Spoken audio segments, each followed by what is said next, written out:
Hello बच्चों, आइए प्रश्न को देखते हैं। यदि x की घात 2 प्लस 1 बटा x पूरे की घात 2n के प्रसार में x की घात p है तो सिद्ध कीजिए कि इसका गुणांक जो है वो फैक्टोरियल 2n। यहाँ पे देखो इसको ठीक कर लेना, ये अपने पास फैक्टोरियल है ना कि 1 है। तो फैक्टोरियल 2n जो है बटा में 4n माइनस पी बटा 3 का फैक्टोरियल गुणा में 2n प्लस पी बटा 3 का फैक्टोरियल इसके बराबर है।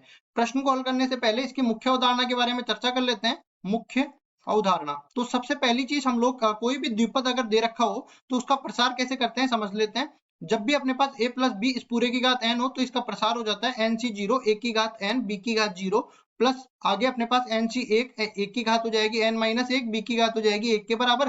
फिर आगे देखो n सी 2, तो इस तरह से अपने पास a की घात बढ़ती जाएगी और b की घात एक एक करके घटती जाएगी। तो n माइनस 2 गुणा में b की घात 2 जाएगा और अंतिम पद जब आएगा तब यहाँ पे देखो n सी n a की घात 0 बन जाएगा, b की घात n बन जाएगा।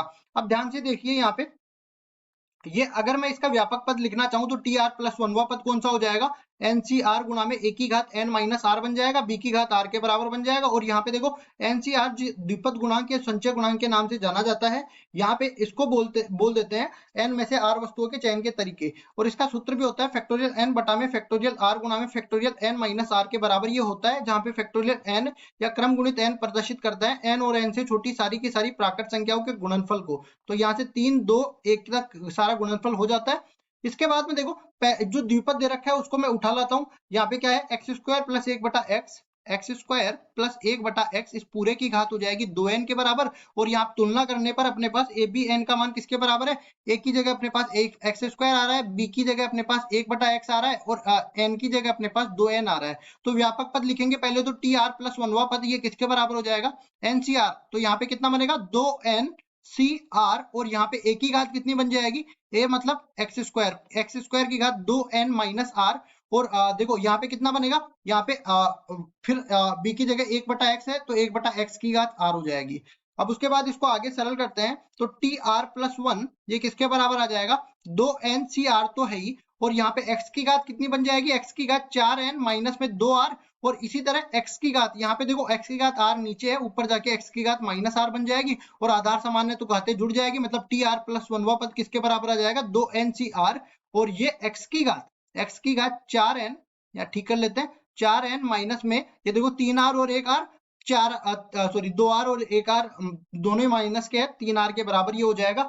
और देखो हमें क्या करना क्या है, जब अपने पास x की घात p के बराबर आ जाए तो उसका गुणांक हमें देखना है। तो तुलना करने पर x की घात p का गुणांक हमें निकालना है। तो x की घात p का गुणांक, या फिर इस तरह से देख लेते हैं, मतलब पहले तो मैं चर पदों की तुलना कर देता हूं।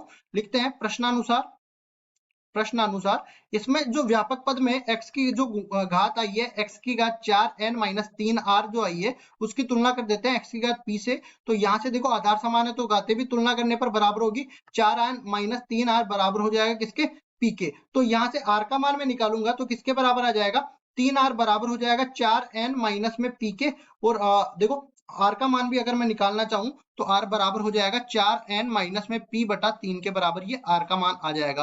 अब x की घात p का गुणांक अगर मैं निकालना चाहूं तो टी आर प्लस वनवा पर देख लेते हैं, टी आर प्लस 1 बराबर में इसको कह सकता हूं मैं कितना, देखो इसको मैं इस तरह से बोलूंगा t, और यहाँ पे r का मान तो ये दे रखा है, अगर इसमें से मैं एक घटा दूं और एक जोड़ दूं तो मेरा काम बन जाएगा, मतलब कि 4n माइनस p बटा में 3 माइनस 1 और प्लस में 1 के बराबर ये बन जाएगा। और देखो इसका मान भी मैं निकाल लेता हूँ, 4n माइनस p सॉरी देखो मैंने एक गलती कर दी यहाँ पे, देखो r का मान अपने पास आया है और ये r प्लस 1 ले रहे हैं तो यहाँ पे देखो ऐसा ही लेना पड़ेगा हमें।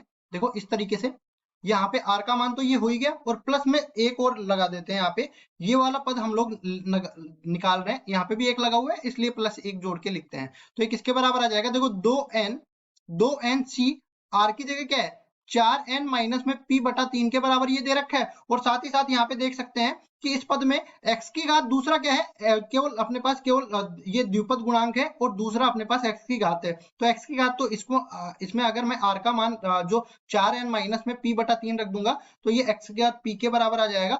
तो इसको मैं कह सकता हूँ कि x की घात p के बराबर आ गया। अब मैं इसका गुणांक देखता हूँ ना यहाँ पे, ठीक है, तो बोल देता हूँ मैं यहाँ पे t 4n माइनस में p बटा 3 या फिर सीधा ही मैं बोल देता हूँ x की घात p का गुणांक, ठीक है, इस तरीके से x की घात p का गुणांक, x की घात p का गुणांक ये अपने पास बराबर हो जाएगा किसके, देखो इसका गुणांक अपने पास आ रहा है 2n c 4n माइनस में p बटा में 3 के बराबर ये आ रहा है। इसको सही कर सरल कर लेता हूं मैं। देखो जो हमने द्विपद गुणांक का ये सूत्र लिखा था उससे क्या बन जाएगा, 2n का फैक्टोरियल नीचे अपने पास बन जाएगा 4n माइनस में p बटा में 3 इस पूरे का फैक्टोरियल और 2n माइनस में 4n माइनस में p बटा में 3 का फैक्टोरियल। अब देखो बाकी दो पद तो सेम बन गए, ये वाला भी अपने पास आ गया और ये वाला भी आ गया, इसको भी बनाना बाकी है अभी। तो इसके लिए क्या करेंगे, इसमें लघुत्तम लेने के बाद इसको सरल करते हैं। तो देखो ऊपर वाला तो फैक्टोरियल 2n रहेगा और ये अपने पास 4n माइनस में p, 4n माइनस में p बटा में 3 इस पूरे का फैक्टोरियल। इसको हल कर लेते हैं। देखो लघुत्तम लेने के बाद ये 6n माइनस में 4n, तो ये 2n के बराबर बनेगा और माइनस माइनस प्लस का हो जाएगा 2n प्लस p बटा में 3 बन जाएगा। और ये पूरा अपने पास किसके बराबर है, ये x की घात p का गुणांक अपन निकाल रहे हैं और x की घात p का गुणांक अपने पास प्रश्न में यही सिद्ध करने के लिए बोला था। तो देखो यही हमारा उत्तर हो जाएगा। आशा करता हूँ ये सवाल आपको समझ में आया होगा। धन्यवाद।